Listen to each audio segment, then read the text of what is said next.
آپ نے غور کیا ہوگا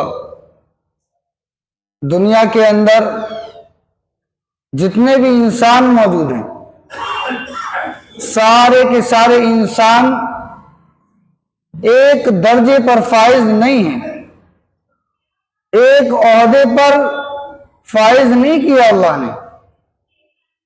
کوئی بڑا ہے، کوئی چھوٹا ہے، کوئی حاکم ہے، کوئی محکوم ہے، کوئی بادشاہ ہے تو کوئی وزیر ہے۔ اسی طرح اللہ رب العزت والجلال نے دنیا کو چلانے کے لیے نظام تربیت بنایا۔ اگر سارے کے سارے ایک ہی مقام مرتبے پر پہنچ جاتے تو نظام کے چلنے میں دشواری ہوتی۔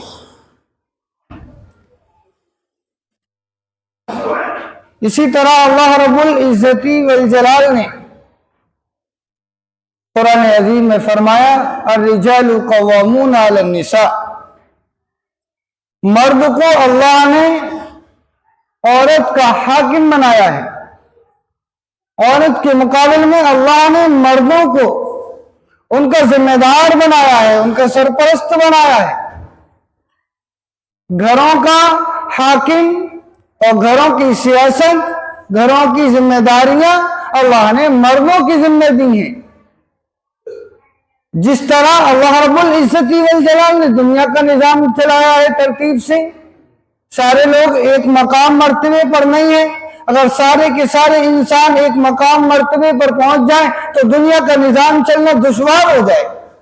اسی طرح یا یوں کہہ لیا جائے کہ جس طرح گھروں کے لیے اللہ رب العزت والجلال نے یہ اعلان فرمایا کہ مردوں کو اللہ نے گھر میں عورتوں کا حاکم بنایا ہے، اور جس گھر کے اندر اس کا معاملہ الٹا کر دیا جائے، کہا جائے النساء قوامات علی الرجال، یعنی عورتوں کو حاکم بنا دیا جائے، تو پھر کیا ہوگا؟ بگاڑ پیدا ہوگا۔ گھر کے اندر سے اچھائیاں نہیں نکلیں گی، برائیاں نکلیں گی، بددینی کا معاملہ پھیلے گا، اور تمام طرح کی جو برائیوں کے معاملے ہیں وہ اس گھر سے نکلنا شروع ہو جائیں گے جس گھر کے اندر عورتوں کو حاکم بنا دیا جائے۔ اسی لیے اللہ رب العزت والجلال نے مردوں کو حاکم بنایا ہے۔ اسی طرح جب الٹا معاملہ ہو جاتا ہے تو برائیاں پیدا ہوتی ہیں۔ جب حضرت لوط علیہ السلام کی قوم کے اندر اللہ کی نافرمانیاں حد سے زیادہ گزری، لوط علیہ السلام کی قوم نے اپنے نبی کی بات کو نہیں مانا، تو جب نافرمانیاں ہونے لگی تو اللہ نے معاملہ الٹا کر دیا، اور جب الٹا ہوتا ہے معاملہ تو پھر ہلاکت ہوتی ہے۔ کیا کیا اللہ نے؟ فرشتوں کو حکم دے دیا، لوط علیہ السلام کی قوم پر عذاب آیا۔ کیا عذاب آیا؟ کہ بستیوں کو، پوری بستیوں کو فرشتے اوپر لے جاتے اور پھر ان کو الٹا کر کے زمین کے اندر دھسا دیتی۔ یہ عذاب آیا۔ پتہ ہی چلا جب معاملہ الٹا ہوا تو ساری کی ساری قوم برباد ہو گئی۔ اسی طرح جب گھروں کے نظام کو ہم الٹا کر دیں گے، مردوں کو اللہ نے ذمہ دار بنایا ہے، جب عورتیں گھروں کی ذمہ دار بن جائیں گی تو ان گھروں کی ہلاکت بربادی کے لیے کچھ اور نہیں ہو سکتا۔ اور خطبے کے اندر ایک آیت پڑھی اِنَّا عَرَضْنَا الْأَمَانَةَ عَلَى السَّمَاوَاتِ وَالْأَرْضِ۔ اللہ رب العزت والجلال نے اپنی امانت کو آسمانوں پر، پہاڑوں پر جب پیش کیا تو انہوں نے انکار کر دیا کہ اللہ ہم اس بوجھ کو، اس بار امانت کو برداشت نہیں کر سکتے۔ پھر اللہ نے انسانوں پر اس بوجھ کو، اس امانت کو پیش کیا، اور انسان نے جلد بازی میں اس کو قبول کر لیا۔ جب انسانوں نے قبول کر لیا کس چیز کو؟ اللہ کی دی ہوئی امانت کو، اور وہ امانت کیا ہے؟ ایمان کی امانت ہے۔ اللہ نے ایمان عطا کیا ہے، یہ اللہ کی امانت ہے، اور امانت کا کام یہ ہوتا ہے کہ امانت جب رکھ دی جاتی ہے تو اس کا کام یہ ہے کہ وہ امانت دوسرے تک پہنچا دی جائے۔ اگر نہیں پہنچائی تو وہ امانت میں خیانت مانی جاتی ہے۔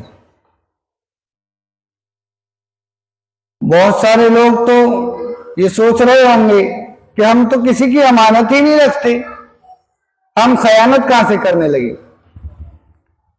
تو وہ امانت صرف یہ سمجھتے ہیں کہ کوئی انسان مال و دولت رکھ دے، اپنے زمین جائیداد کے کاغذات رکھ دے، یا کوئی پراپرٹی اس کی قرضے میں دے دے کہ امانت کے طور پر۔ نہیں میرے عزیزوں، امانت صرف دم دولت ہی نہیں ہے بلکہ ایمان بھی امانت ہے۔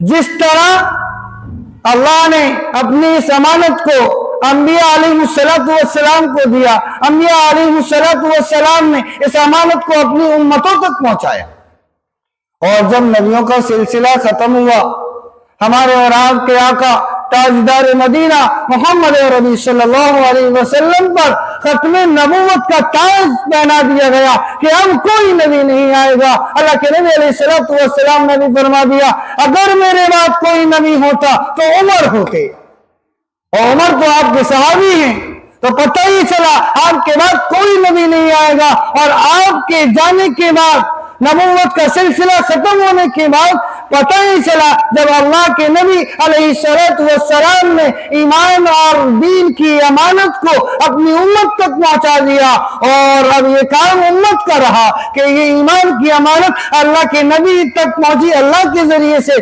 اللہ نے یہ امانت، ایمان کی امانت اپنے نبی کو دی، اور نبی نے اپنی امت کو دی۔ اب یہ امت کا کام ہے کہ اس امانت کو دوسروں تک پہنچا دیا جائے، کیونکہ میں نے بتایا حصول کی بات ہے، امانت اسی کو کہتے ہیں جو دوسروں تک پہنچائی جائے۔ اس کے بعد امت کے اندر آپ نے حدیث سنی ہے ان العلماء ورثۃ الانبیاء، کہ علماء انبیاء کے وارثین ہیں۔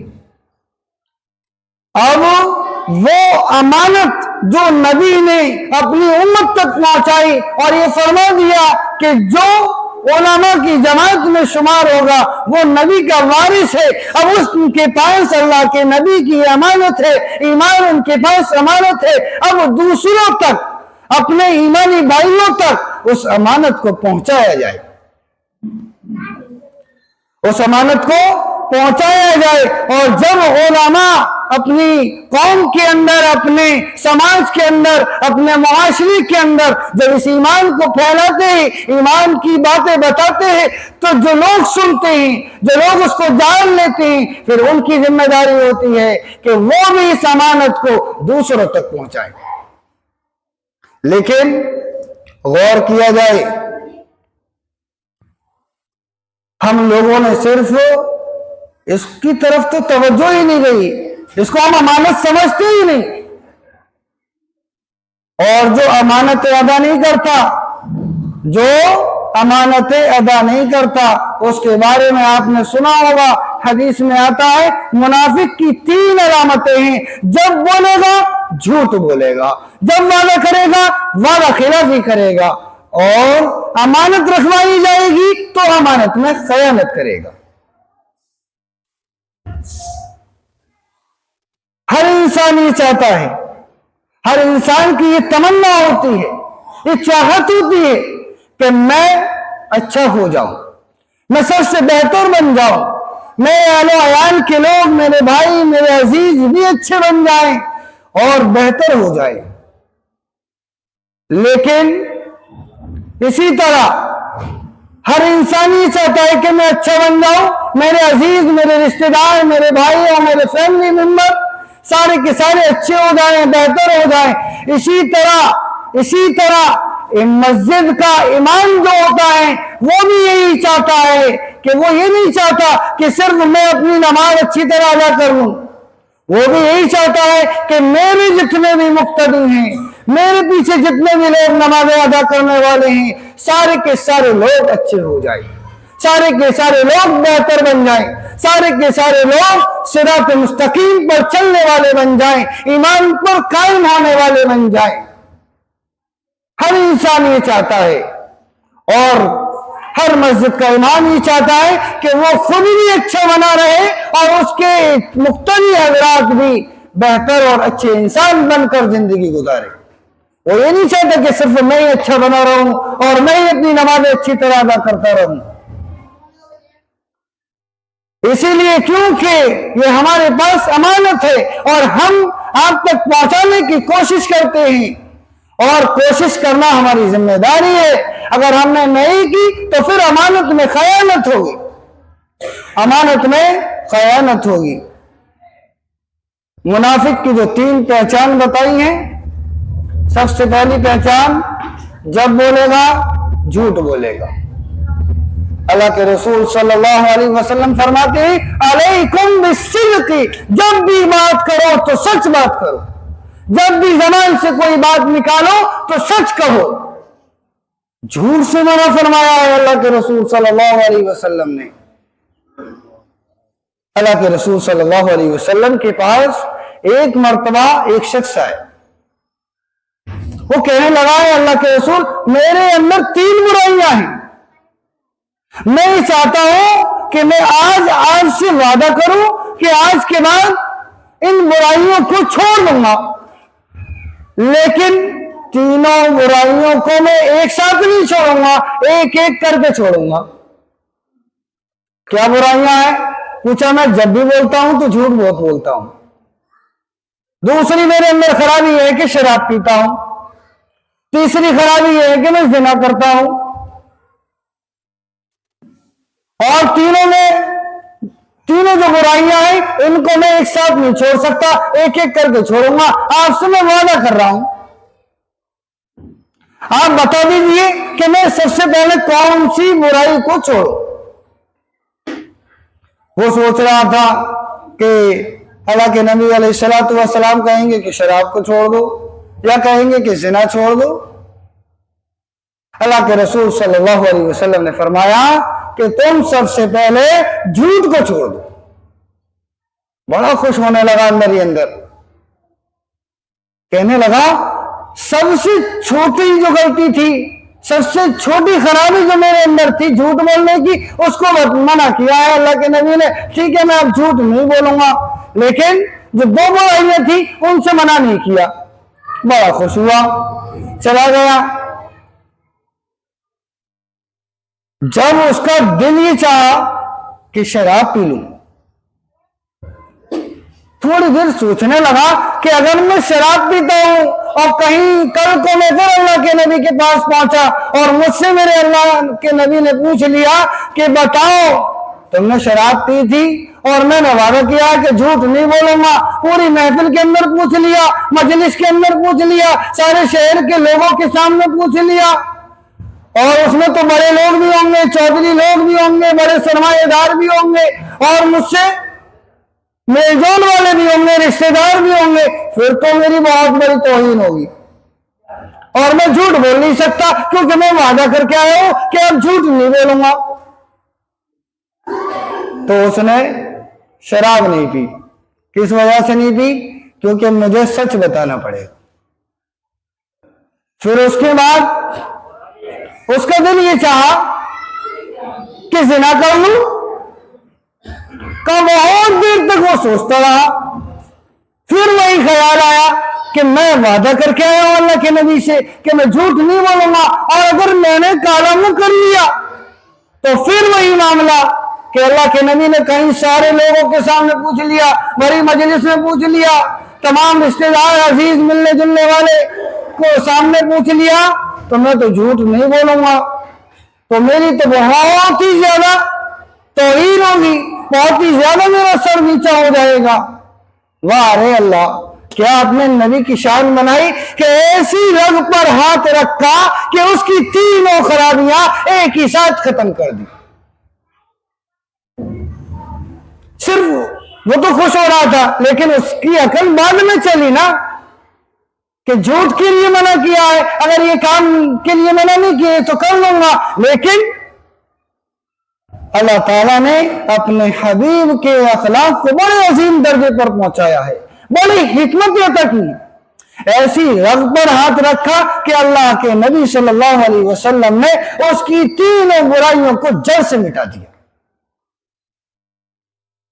لیکن آج دیکھ لیں جو منافق بے ایمان آدمی ہوتا ہے نا، وہ کیا کرتا ہے؟